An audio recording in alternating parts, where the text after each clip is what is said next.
welcome back after lunch.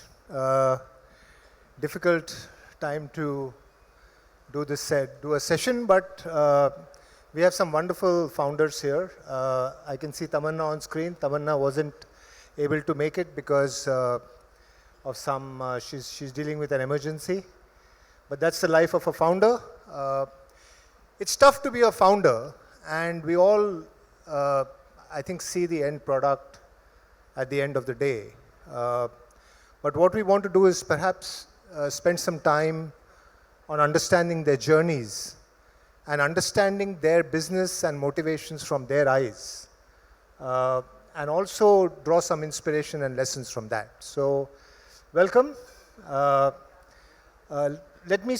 Why don't you guys introduce yourself and tell us about what you have built or what you're building at the moment. Hi, my name is Krishna, and I think this is my 4th Ivy Cap day, or maybe 3rd, whatever. It feels like part of this family when we started, and we started building in mental health.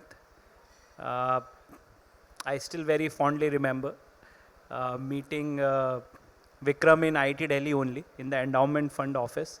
And that time there was an hazy idea that we will try to solve mental health. But one thing that stayed with us is to solve it at scale. So I'll not take much time, but I think basically what we are building is, or what we have built in last 4 odd years is how we actually really reach out mental health and integrate in your life so that you don't feel that we are treating you for mental health, but we are treating you for your life journey. I think that's what Listen stands for. Pratyush? Thank you, Ashish, and very good afternoon, everyone. So I am Pratyush Halin. I am founder at ThinkPay. So today's session is about challenges for founders. And I guess one thing what we do is to, find challenges in the market, the latent needs which we really have to find, and then find a solution for that. So that's why I think this is a very interesting that today we're talking about our challenges, but we usually talk about customer challenges most of the times. So guys, we are into payment gateway and aggregation business. What we do is that we found that 30% of time entrepreneurs in India spend in payment collections, follow-up, reconciliation. We help solve that problem so that they can invest that time into their businesses. So that's what we do in a nutshell. Thank you. Pleasure to be here. Now we'll let Tamanna go first because, Tamanna? Thanks, Ashish. Hi, everyone. I think it's my first Ivy Cap day that I'm not there in person. I did have an emergency. My son landed up in the hospital with like a really complex case of flu, but we just got back home. But thank you for letting me do this online. Ivy Cap day is very special. That's where we first met Vikram and the team in 2019. And we were just floored with the quality of portfolio companies, the entire team. And we were sure that if it's, one investor we want to partner with us, it's Ivy Cap. So really honored to be here. I'm the founder of ConvoTrack, and we've had a little bit of a journey and recently gone through a big extension or a pivot of what we were doing. Traditionally, we were doing just community insights, which is Facebook groups and Reddit, ingest conversations, get meaningful insights for brands and help them market. But we went through a near-death experience when Facebook APIs got deprecated last year in January. So from millions of dollars in revenue, lots of businesses actually just went straight to zero. We were able to salvage some of that, but we quickly sort of pivoted and built a video-first social intelligence platform. What we do today is think of us, very simply put, as a ChatGPT on all social, but especially video. And when I say video, it's not just text, it's also the voice and it's all the visual aspects. So any brand wants to find out anything under the sun about a consumer or a competitor or figuring out a strategy, they can just do that on ConvoTrack. It's been really good last few months, and I'll share more on that later. But yeah, it's been quite a bit of a journey last 12 months for us. But glad that we're out of like the worst time period last year. So Rao was our second investment ever. Rao, why don't you introduce yourself? You wear multiple hats, so go ahead. So thanks Ashish, thanks Vikram, thanks for having me back. And I still remember when Vikram started the fund, we met and he used to tell us stories of how he was meeting Mr. Pillai and a lot of other people before he raised the fund. So brought back a lot of memories. So very quickly, I've done many things. The where IVCap was associated with us was with IVCap was our Series B investor back in 2013, and then August was acquired by the National Stock Exchange in 2019. After which I was the CEO at T-Hub, India's largest incubator. I finished my term there, and now I do a bunch of things. I teach at IIM Raipur, ASCII, also advise a couple of funds and a couple of startups. Really glad to be here. So let's jump into the heart of it, right? Motivation. Now, every entrepreneur starts with a clean slate of paper, just ideas and vision in his head. Can you walk us through what was your motivation to start this? And how have you sustained it over a period of time? And do motivations change during the period? Any of you? Tamanna, let's go with you first. It's an interesting question. So I think I get motivated every day, pretty much, right? And so I think it's not a one-off motivation. Like when we started, what was the motivation versus now when we pivoted? So I'll tell you what happened last year and what was the motivation.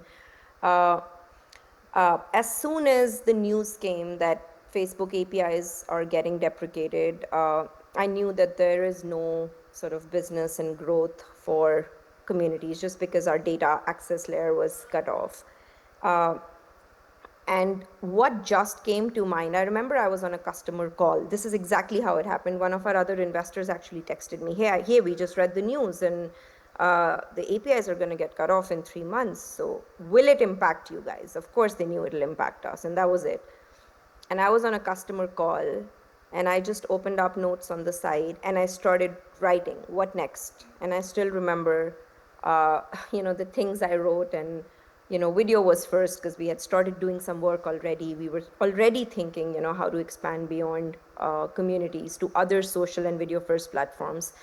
And then that night, me, my co-founder, our CTO, we were there and we were brainstorming, and next day we were like, how do we, what can we build next, which is not yet out there in the world and which will have a meaningful impact. And that's it. There was no looking back. And it's actually funny. I was like, maybe I was relieved. I don't know what was it, but I was just so excited about doing this. It's a video first world, and we looked around and nobody was really building a solid video intelligence engine, whereas we all know that on social today, 80% of content is all video. I'm sure all of us, some of you in the room, I'm sure right now, if you're on your phone, right, either we're consuming video or we're creating videos.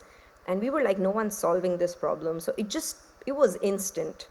It's kind of crazy. And then I also think motivation it's infectious, right? It's like, we're the same team, right? That's stuck together. In fact, a leaner team, and built this, and everyone was so motivated. So yeah, that's just, that's how it happens. I also think it's a little bit of that effect. You only start picking up positive signals then from the market. Like the first customer who got excited, right? The first report, the first product, everything was like a positive reinforcement, and it's a constant motivation, right? It's not like, it's like every day you run on the treadmill and you feel, yes, I've done it. It's just that. So that's how it that's how it rolls for me, and I also see that in the team quite often. Did you always know you will be an entrepreneur, or was it you discovered it somewhere down the road? I think I always knew I like to do things from scratch, right? Even in my job earlier, I started a fund which, like, I've always done things which are very complex and just build things from scratch. Before the entrepreneurial journey started, a non-profit where I thought that we should help children with congenital heart diseases, and came back to India and suddenly said we're going to do it. And so I knew that, but I didn't know that I'm going to be an entrepreneur. But like when I look back now, I think it kind of makes sense. And it's like, I don't know if it's okay to say, it's like tasting blood, right? It's once a founder, I don't think you can do anything else in life. So. Great, no, thanks. Rao, you started before it became a, a trend. In fact, I suppose in your era, if you wrote in your matrimonial column that you're a founder, you wouldn't get much traction, right? Yeah. So what made you start? That was, Sure. much earlier, right? Sure. So Aujaz was the second stint as an entrepreneur. The first one was part of the founding team of a company called Network Solutions, NetSol. So Intel invested, Intel acquired part of the company, then IBM acquired the rest of the company. And this happened, I think, in 2005. So after that, after the mandatory handcuff period, was there for some time. And then I went and worked in Cisco for about 6 months. I was running strategy and ops for Cisco. Then I realized I'm really not a big company guy and I can't work for anyone else, right? So just so happened that I happened to meet our first VC, whom you've done a number of deals, IDG Ventures, now called Chirate. So Sudhir and I met over coffee and he said, what are you going to do? I said, I'm clear about what I don't want to do. Okay, I don't want to go and work for a large company again. And then we spoke, and then I felt cybersecurity is going to be an emerging opportunity, right? 2008, nobody really knew what cybersecurity was, and we felt there was an opportunity to build a significant entity in that space. So put together a plan, and on the strength of a paper plan, sounds too good to be true now, we got some money and we got started, and then we scaled it, and then we met you guys in 2012, I think, and then that's how the journey started. So it is a combination of a few things happening by design, but I think a lot of it was serendipity, being in the right place at the right time. And do you believe entrepreneurs are kind of born entrepreneur, or does it grow? Do you grow into one? In my case, I think I happened to work, when I started working, which is almost 4 decades ago, when most of the people in this room were probably not even an idea in their parents' head, right? The idea of starting out on your own was kind of not so well known, but I had the privilege of working with 2 companies which started, and one of the things, this whole thing about role models, right? When you see someone else doing it, and then you say, listen, if that guy can do it, yeah, maybe he's a little older, a little smarter, so I can do it, So that was the kind of trigger at that point. And because you were early, in the earlier days in Fund 1, I used to ask a lot of founders the question, how supportive is the family or people around you?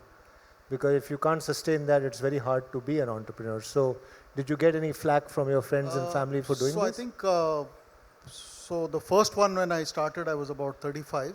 The second one was at a 44, right? So the first up on you by the first second one, I had to really kind of plead, saying, listen, this is my one chance. And if I don't do this, I'll regret this for the rest of my life. Fortunately, the first one, we had an exit, a decent exit. And so the second one became a lot easier. But I think and also the fact that 2008 when we started, 99 was very different when the first one happened.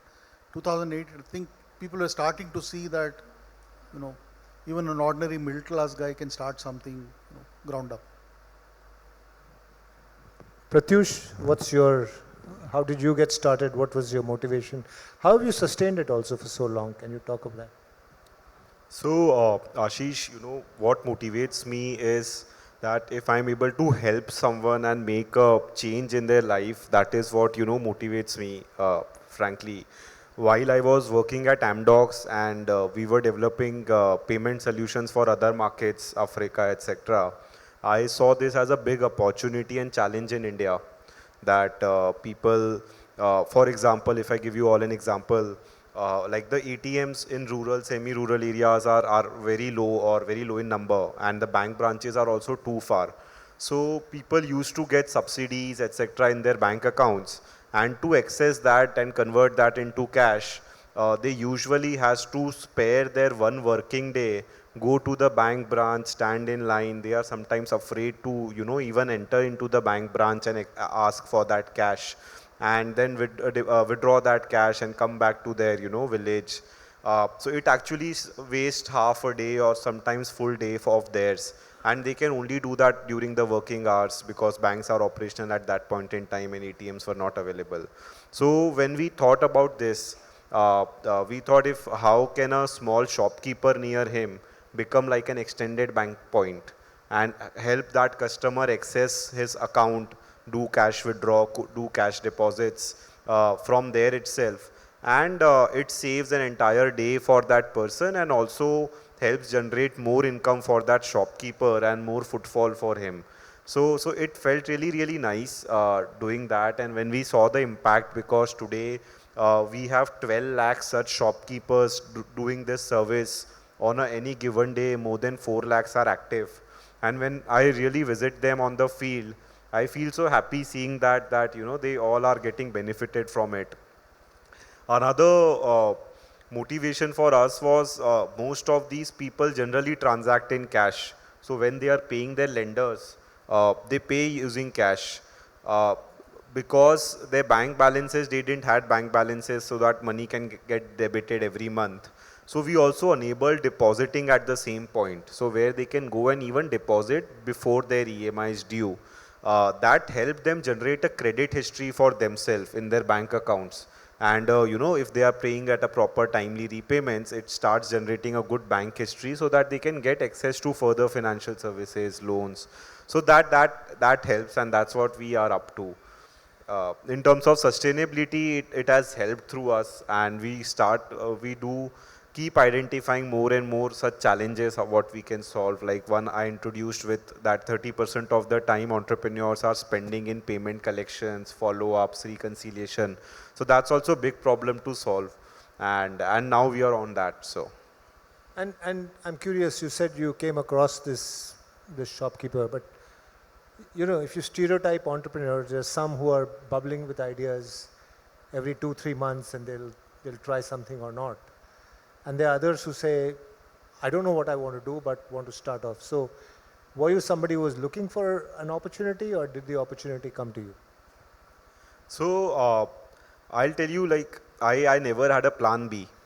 So, and one funny story is that at back home, we have a tiles and sanitary showroom. So when I left Amdocs, I sat there at the showroom of tiles and sanitary. And at that showroom, somebody comes, he spends 2 hours choosing what he wants. Then he comes with his wife. She changes everything and another 3 hours gets spent. Then they come with their architect. Then another 2 hours and then everything gets changed. And I said, I don't want to do this. So, so that also pushed me more towards, now this is only the plan A, B, C, D, and that's how that even motivated me more to do this. I think that's an important question. I think no plan B. Are you all in agreement that entrepreneurs should not have a plan B when they're pursuing something? Anyone disagrees? Or Tamanna, do you agree? Or Yeah, I mean, I think, I think it's very natural. I feel like you're so all in, like I don't even know what, there's a lot of talk of plan B, but I don't know, right? Like I just told you my story, and if someone would have asked, and it's not like we didn't, Ashish, we've had those conversations, right, with you, Vikram, that what will happen if whatever there's like a risk. There was a platform risk, right, in our business, and I don't think I ever told you what the plan B was. Like, there is no plan B, right? You're so all in, you're so certain that this will work out, and you'll figure things out even if there are some unknowns. So it just always pans out like that. Great. So plan A is your plan A to Z. That's, I think, a very good thing we can agree on. KV, what's your point of view on why were you so motivated about this, and how did you think of the opportunity? Yeah, sure, Ashish. So I think it's in my case it would be like the straw that breaks the camel's back. I come from a small town in Western UP, grew up in a police family. Then by some hard work and stroke of luck, I was in US for some time. But somehow I always wanted to come back, feel very connected. So you can say that India was one of my passion. Uh, was born and brought up in a way that it's good to be close to the family, take care of your parents in the old age. That's how things still work in my side of the town. So that prompted me easy to come back after spending around 8 years, but didn't think of entrepreneurship that time. Uh, Again, by some stroke of luck, joined companies like Flipkart and Uber, saw the real change happening on the ground, right? Because the impact factor was always there. I still remember my MBA, essay that I wrote, right? So that I saw that thing happening. So I think that's where the entrepreneurship thing came up. And then two very specific incidents happened, one with my family member, one with myself on the mental health piece. And luckily, literally, like, as he said, like design and whatever, I don't think it was designed.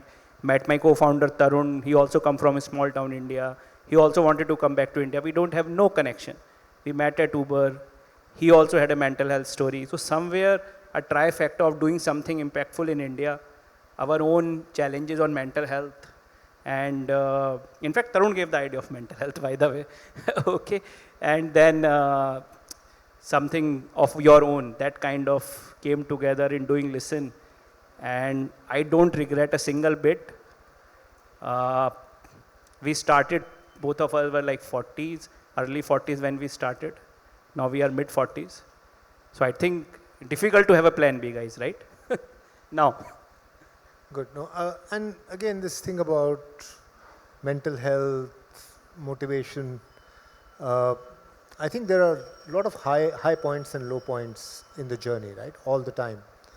And Pratyush, I'm going to get you to skip this question because you're anyway profitable. So for you, probably, it's more sustainable. Huh? But still there are both, high and low. Okay, I'll come back to your low points, but I think many of you would have seen situations where you can simply see that you're running out of cash, potentially, and you still have a team to pay and motivate, right? What keeps you going and how do you manage that situation? Yeah, so basically it happened one time. We have less than 15 days of cash. Money was supposed to come in, but it was stuck somewhere. And I still remember it was the toughest kind of thing. What kept me going that time, I don't know the solution, honestly, Ashish. I think kind of thinking about it as well, but somewhere or other, I think at one point I left it. You can say I left it on the God. Yeah, I left it on the God. So for me, I think that time was like literally go day by day, and just 6 days before we ran out of cash, we were supposed to run out of cash, we got the cash. So I think that's one. But yeah, in the further rounds and things like that, you start plan ahead. This was a pre-seed round anyway. So I think that way we were able to avoid that situation and try to, as I was talking to someone, now we build our own centers and all, so capex also goes. So I was saying, not jokingly, fully seriously, that and don't feel bad, guys, you are my investors. P&L is for investors, but cash flow is for the founder. So you have to keep your eye on the cash very, very hard. In fact, I met your CFO for the first time yesterday, so we had a good discussion on this piece. So I think it's prepare early and leave the rest. I think that worked for me. And at that point, how do you keep your team going? Because you know that things are tough, right? So boss, actually, the first person I called Tarun, he was anyway kind of aware about it. And so both of us, this is something you cannot share even with your wife. At least I wasn't able to. So somehow other, we tell actually 2-3 core team members. And again, they are friends who are with us from day zero kind of thing. But we didn't tell it to the team. It leads to a lot of panic. And I think there is could be a different opinion, but it generally leads to panic, and so at that time we didn't need to, or we didn't feel as well. I don't know what was right or wrong, but that's the case. Rao? So the year before you guys came in was the best of times and the worst of times. Okay, so I'll tell you why it was the best of times. So before you guys came in, this was in 2012. So we started in around 2008, and so we are doing about 12 crores type of thing. So we landed this large contract for UID, okay, Aadhaar. So we ran the security for Aadhaar for 7 years. So it was a 94 crore contract spread over 7 years. Good part was, suddenly top line went up. The bad part was the cash flow killed us, right? Because on paper, we were supposed to get paid in 105 days, but we never got paid before 210 days, right? And, we were a services company, so while we were making 40% gross margin, we had to fund 6-7 months, so we were running out of cash, right? And then I did something which I can share now. Obviously, we were talking to people and all of that. You guys, our existing investors helped us with small bridge rounds. So I had some insurance policies which I had taken a long time ago, right? So I managed to cash those policies, and that went into the company, right? Kept us going for some time. And then finally, when you guys were about to sign, that's when the existing investor said, okay, I'll give you 2 crores, right? So, and then of course you guys came in. So that was a very interesting time because we landed a contract which was transformative for the company. But, and I remember telling someone, like just to build on what VK said, right? As founders, you have to be like ducks. And what I mean by that is calm on the surface, but pedaling away furiously underneath. That's an important trait. Yeah, Tamanna, I turn to you because I think you were on a roll, right? And suddenly out of the blue, lightning struck. Can you tell us more about it and how you dealt with that situation? Sure. I think I can write a book on the low points.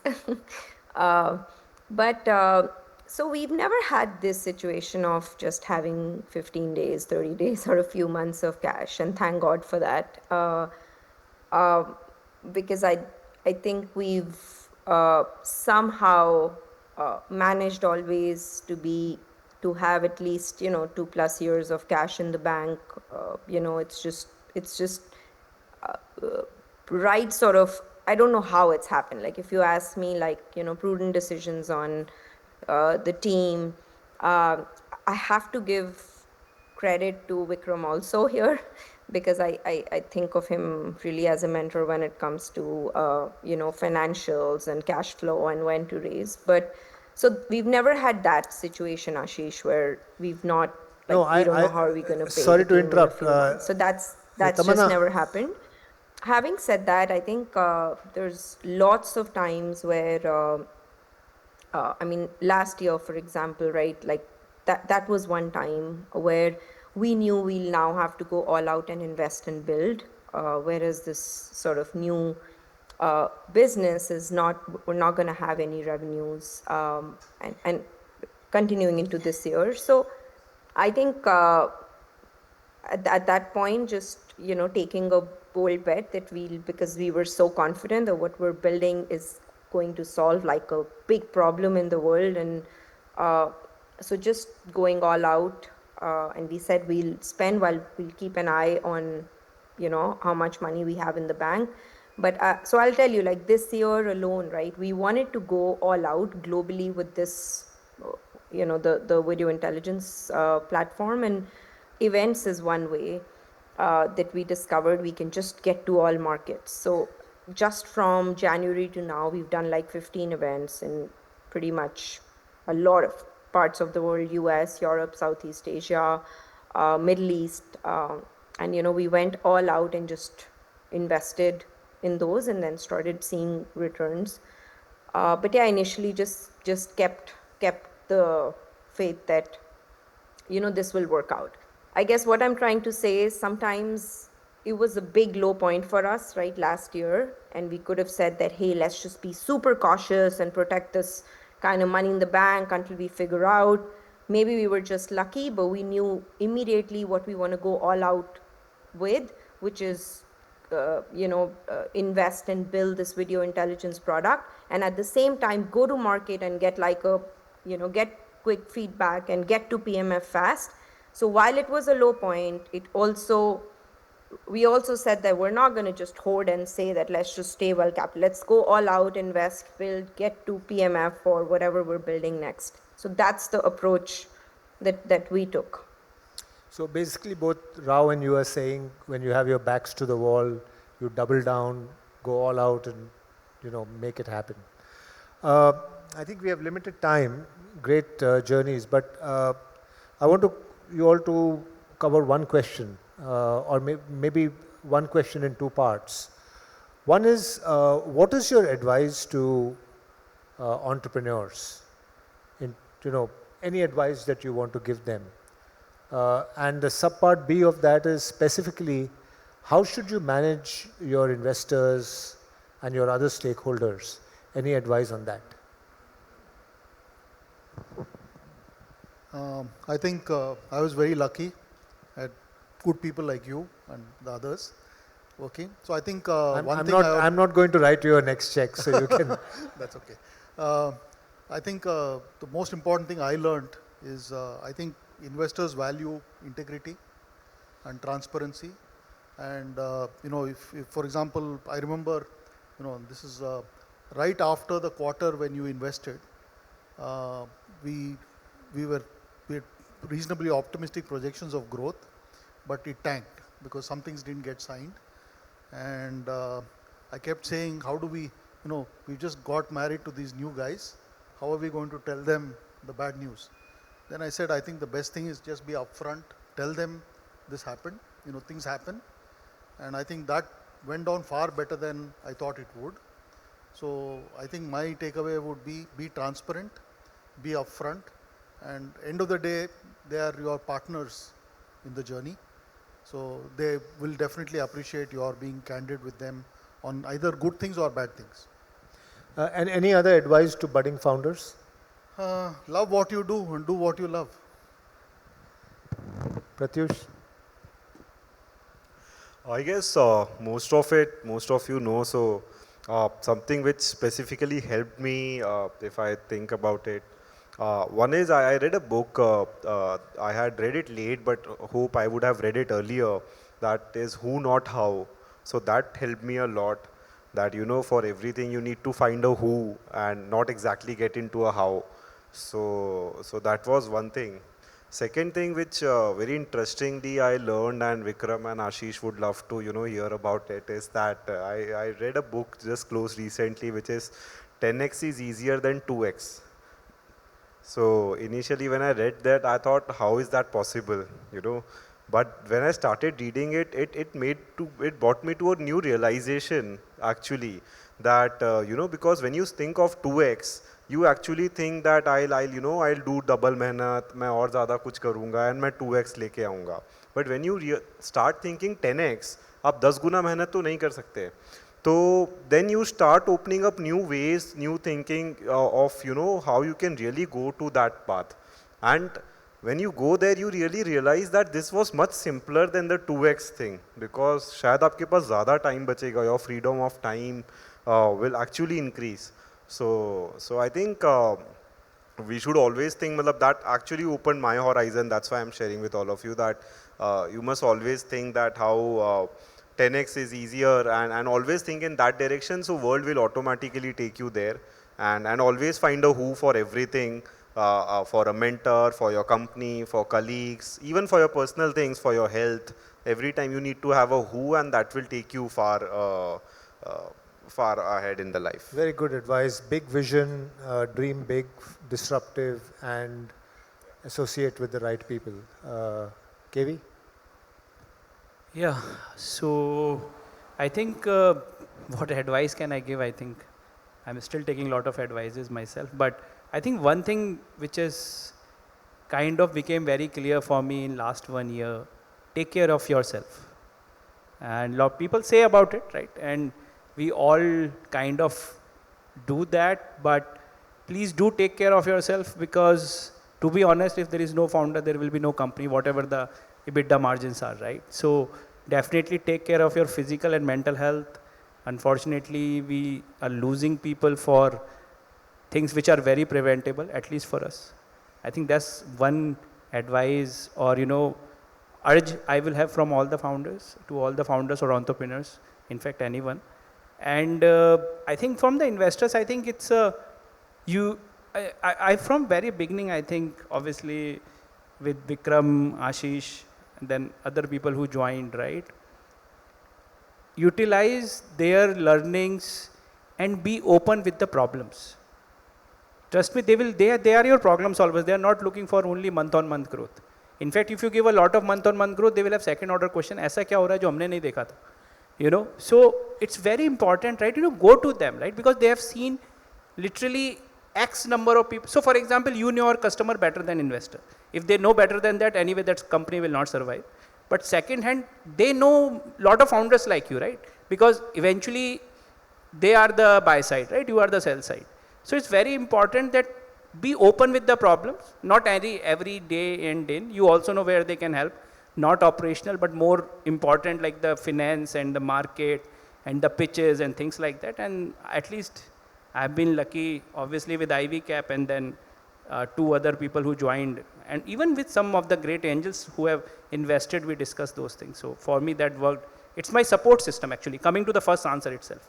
Investors for me, thankfully, and I'm blessed that way with my cap table, and I say it out loud very clear, they are my second biggest support system after my core team and my co-founder.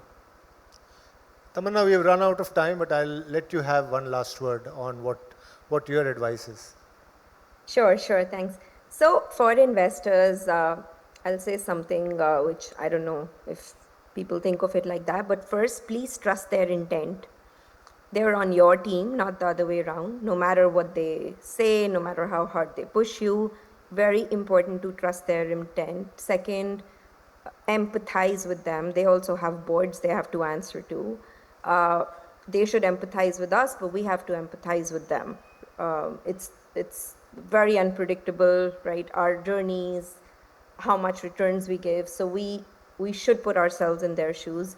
Third, I think others have said this also, but be very, very honest and transparent with them. I can say this, that I have shared things with our investors and board, which I don't know how many founders would share. But all the shit that's gone down, all the shit they know. And I'm proud of it, because if it wasn't for that, we would not have such a strong partnership after all these years. And as far as advice to budding founders, I don't know what advice I can give, but I can say this. It's going to be the most humbling and the biggest growth experience of your life. It's just second best to becoming a parent. So if you're in for that ride and want to become the best version of yourself, every single day, I think just get on the journey. Everything else you'll figure out, what to do, how to do. It's everything. Like it's getting to the highest state of yourself if you become a founder, and if you do it with all your heart and the right ethics. So I would say just get on it sooner rather than later. Thank you. Great. Thank you very much for being so candid and sharing your journeys. Very inspirational and thought-provoking. I hope everyone enjoyed this, but certainly I learned a lot from it. Thank you.